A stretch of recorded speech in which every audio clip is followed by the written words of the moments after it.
ಜೀವನ ಅಂದ್ರೆ ಒಮ್ಮೆ ಬಣ್ಣಗಳಿಂದ ತುಂಬಿದ್ದ ಕನಸುಗಳ ಪುಸ್ತಕ ಅನ್ಸಿತ್ತು. ಪ್ರತಿ ಪುಟದಲ್ಲೂ ಆಸೆಗಳು ಇತ್ತು, ಪ್ರತಿ ಉಸಿರಿನಲ್ಲೂ ಭರವಸೆ ಇತ್ತು. ನಾಳೆ ಅನ್ನೋ ಪದದಲ್ಲಿ ಒಂದು ಸುಂದರ ಭವಿಷ್ಯ ಕಾಣಿಸ್ತಿತ್ತು.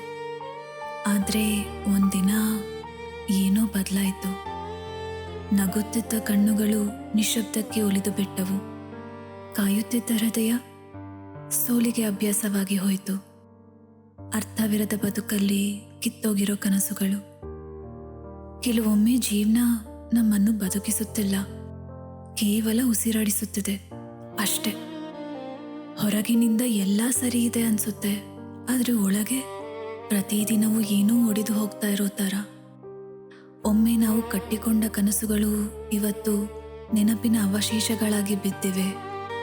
ಯಾರಿಗೂ ಬದುಕಬೇಕು ಅನ್ನೋ ಆಸೆ ಇತ್ತು, ಏನಾದರೂ ಸಾಧಿಸಬೇಕು ಅನ್ನೋ ಹಠ ಇತ್ತು, ಒಬ್ಬರ ಕೈ ಹಿಡಿದು ಕೊನೆಯವರೆಗೂ ನಡೆಯಬೇಕು ಅನ್ನೋ ನಂಬಿಕೆ ಇತ್ತು. ಆದರೆ ಈಗ ಅದೇ ಮನಸ್ಸು ಏನನ್ನೂ ಕೇಳೋದಿಲ್ಲ. ಯಾಕಂದ್ರೆ ತುಂಬ ನಿರೀಕ್ಷೆ ಇಟ್ಟ ಹೃದಯಗಳೇ ಅತ್ಯಂತ ಮೌನವಾಗಿ ಬಿಡುತ್ತೆ. ಕೆಲವು ನೋವುಗಳು ಅಳಿಸೋದಕ್ಕೂ ಆಗೋದಿಲ್ಲ, ಹೇಳೋದಕ್ಕೂ ಆಗೋದಿಲ್ಲ. ಅವು ಕೇವಲ ಮನಸ್ಸಿನ ಒಳಗೆ ಮೌನವಾಗಿ ರಕ್ತಸ್ರಾವವಾಗುತ್ತಿರುತ್ತೆ. ಜನ ಕೇಳ್ತಾರೆ, ಯಾಕಿಷ್ಟು ಬದಲಾಗಿದೆಯಾ ಅಂತ. ಹೇಗೆ ಹೇಳೋದು? ಒಮ್ಮೆ ಕನಸುಗಳಿಗಾಗಿ ಬದುಕುತ್ತಿದ್ದ ವ್ಯಕ್ತಿ ಇವತ್ತು ನೆನಪುಗಳ ಭಾರ ಹೊತ್ತು ನಡೆಯುತ್ತಿದ್ದಾನೆ ಅಂತ. ರಾತ್ರಿ ಬಂದ್ರೆ ನಿದ್ರೆ ಬರೋದಿಲ್ಲ, ಯಾಕಂದ್ರೆ ಕಣ್ಣು ಮುಚ್ಚಿದ್ರೆ ಕಳೆದು ಹೋದ ಕ್ಷಣಗಳೇ ಕಾಣಿಸುತ್ತೆ.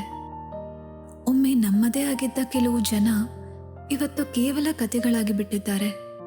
ಒಮ್ಮೆ ನಮ್ಮನ್ನು ಜೀವಂತವಾಗಿಟ್ಟ ಕನಸುಗಳು ಇವತ್ತು ನಮ್ಮೊಳಗೆ ಸತ್ತಿವೆ. ಆದರೂ ವಿಚಿತ್ರ ಅಂದ್ರೆ ಈ ಹೃದಯ ಇನ್ನೂ ಬದುಕುತ್ತಿದೆ. ಬಹುಶಃ ಒಂದು ದಿನ ಎಲ್ಲ ಸರಿ ಹೋಗಬಹುದು ಅನ್ನೋ ಸಣ್ಣ ನಂಬಿಕೆ ಇರಬಹುದು, ಅಥವಾ ಸಂಪೂರ್ಣವಾಗಿ ಒಡೆದು ಹೋದ ಮೇಲೂ ಪ್ರೀತಿಸಲು ಬಿಡದ ಈ ಮನಸ್ಸಿನ ಹಠಕ್ಕೆ ಇರಬಹುದು. ಯಾಕಂದ್ರೆ ಜೀವನ ಅರ್ಥ ಕಳೆದುಕೊಂಡ ಮೇಲೂ ಮುಂದೆ ಸಾಗುತ್ತಲೇ ಇರುತ್ತದೆ. ಮತ್ತು ಕೆಲವರು ಒಳಗೆ 1000 ಬಾರಿ ಸತ್ತರೂ ಹೊರಗೆ ನಗ್ನಗ್ತಾ ಬದುಕ್ತಾರೆ.